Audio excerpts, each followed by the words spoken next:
A ju kemi thënë që kjo qeveri është qeveri e propagandës, shout dhe fasadës?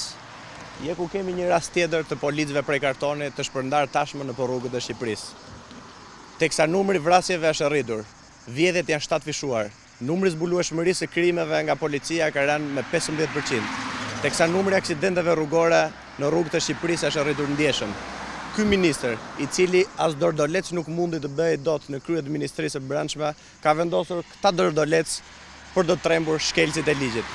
Kjo qeveri, në vend që të marrë masa të menjëhershme, urgjente, eficiente dhe energjike për të parandaluar krimin dhe shkelcit e ligjit, vendos të lyej këto fasada boshe dhe ineficiente. Në 300 ditë, gjendja e krimit dhe pasigurisë publike në vend është rritur. Në 300 ditë, vlera e jetës dhe e pronës së qytetarëve shqiptarë ka rënë ndjeshëm.